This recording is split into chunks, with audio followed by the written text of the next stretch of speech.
Welcome to Church of Eternal Light, NSAC. I kind of call this a portable church. You know why?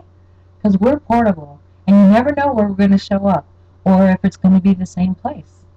So, anyway, I am Pastor Delilah, and I'm so glad that you are here again with me. Today is a very, very special day, and I wanted to share with you how special this day really is. Today is March 31st, 2015.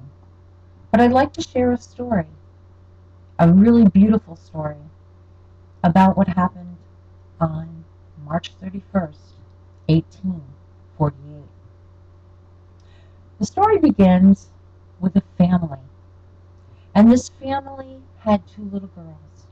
And the little girls were named Catherine and Margaretta Fox. Oh, you think you know the story? Aha. Okay.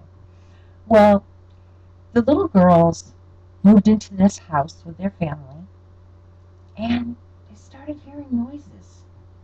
They started hearing all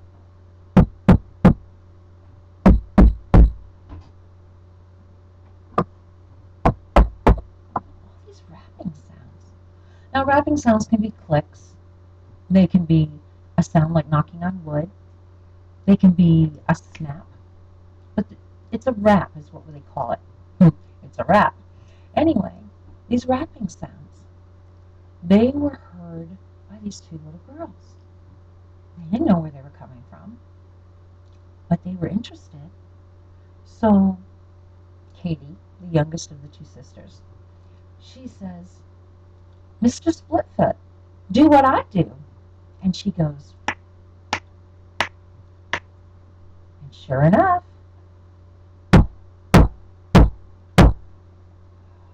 wow. Well, her sister didn't want to be outdone. So her sister Margaretta says to this Mr. Splitfoot, because they don't know who he is,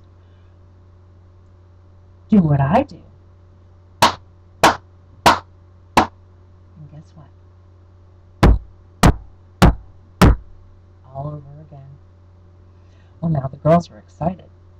And so the story goes that one of the family members comes in and learns about this, and she's the mom, and she realizes that what the girls are talking about is real, and it's not just some childhood fantasy. And so what she does is she talks to this spirit. Again, remember, spirit, this is important. Spirit is somebody who has walked the earth and now resides in the spirit world. Just like you and me, we walk the earth, so has spirit. So, I digress. Anyway, what happened was the mother came up with a plan to find out who this being was. And so, through her smart idea, she was able to find out that his name was Charles B. Rosner. Remember that name. It's an important name. Charles B. Rosner. And he was murdered for the sum of $500 and buried in the cellar of this house. It was called the Fox Cottage, and it's in Hydesville, New York. Well, what happened was the girls and the mother decided to test spirit. As spiritualists, or even if you're not a spiritualist, you should always test spirit. Doesn't matter if you are a spiritualist or not. Always test spirit, because you want to know that what they're telling you is true. So what you would do is the mother went ahead and she said to spirit, "Can you tell me how many children I have?" And spirit, you know what spirit did? Spirit not only told her how many living children she had, spirit told her that by knocking the rapping sound, that she had a child that had died as an infant. Now what do you think of that?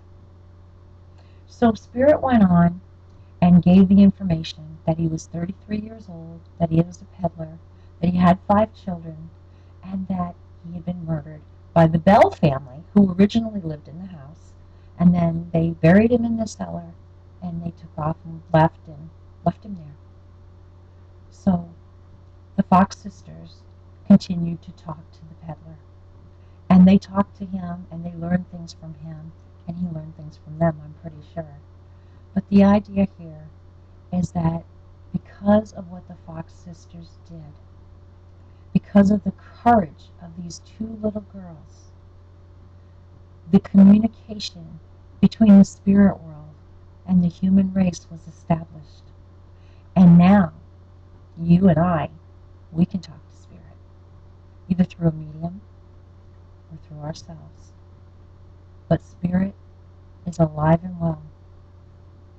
The spirit goes on. It continues after the change called death. It's a physical change. Remember that. We talked about that last week. It's a physical change. So remember that. It's only physical. And you know, there was this great man, and his name was Andrew Jackson Davis, and he said that physical death is only change. It's a change of our address from earth to the spirit world. Please, if you have any questions or comments, I would love to hear from you. You can contact me at spiritualanswers.com, or you can contact me on our Facebook page, and that is Church of Eternal Light, NSAC. And if you're in the area, you can always come see us, because we sure would love to meet you. Have a wonderful, blessed day, and remember that together we can shine the light on spiritualism, just as the Fox sisters and Charles B. Rosner did. Thanks for joining me. See you next time. Bye.